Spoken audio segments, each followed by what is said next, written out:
नीतीश कुमार। बिहार में कैबिनेट के विस्तार की तैयारी जोरों पर है। 7 मई को पटना के गांधी मैदान में समारोह का आयोजन किया जाएगा, जिसमें पीएम नरेंद्र मोदी और नितिन नवीन मौजूद रहेंगे।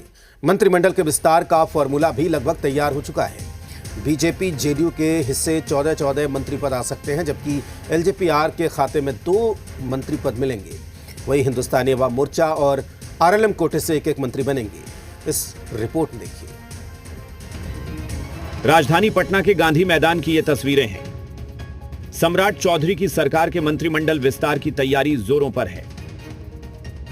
7 मई को मंत्रिमंडल का विस्तार होगा, जिसमें प्रधानमंत्री नरेंद्र मोदी और बीजेपी के राष्ट्रीय अध्यक्ष नितिन नवीन भी मौजूद रहेंगे। मंत्रिमंडल विस्तार को लेकर फॉर्मूला भी लगभग तय हो चुका है। बीजेपी और जेडीयू के बीच 14 विधायक मंत्री पद की शपथ लेंगे। एलजेपी-आर के 2 विधायक मंत्री बनेंगे। एचएएम और आरएलएम कोटे से एक विधायक मंत्री पद की शपथ लेंगे। बिहार के मुख्यमंत्री सम्राट चौधरी के मंत्रिमंडल का विस्तार 7 मई को होने वाला है। गांधी मैदान में इसको लेकर भव्य तैयारियां की जा रही हैं। 7 मई को फर्स्ट आवर में मंत्रिमंडल का विस्तार होगा।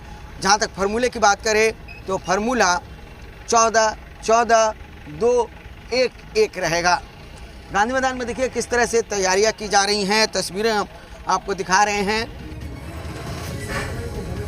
उधर राजधानी पटना के बीजेपी दफ्तर में बैठक बुलाई गई, जो कि करीब घंटे भर बैठक चली। भीखू भाई दलसानिया की अध्यक्षता में यह बैठक हुई। पार्टी के प्रदेश अध्यक्ष संजय सरावगी समेत कई विधायक बैठक में मौजूद थे। प्रधानमंत्री जी बंगाल की प्रचंड जीत के बाद पहली बार देश में दिल्ली से बाहर बिहार की धरती पर आ रहे हैं। इसलिए उनका स्वागत किस ढंग से किया जाए, इसी पे केवल चर्चा हुई है।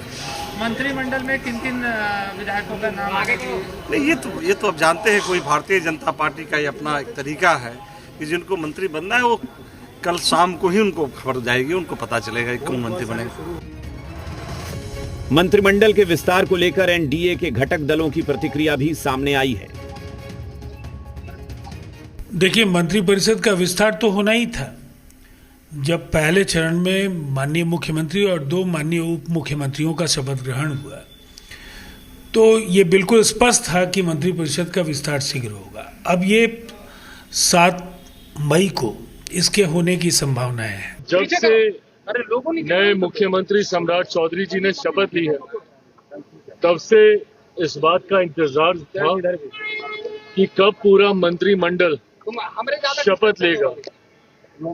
ऐसे में ये बात शुरुआत में ही गठबंधन के भीतर तय हो गई थी कि एक बार 5 राज्यों के चुनाव परिणाम आएंगे, उसके बाद मंत्रिमंडल का विस्तार होगा।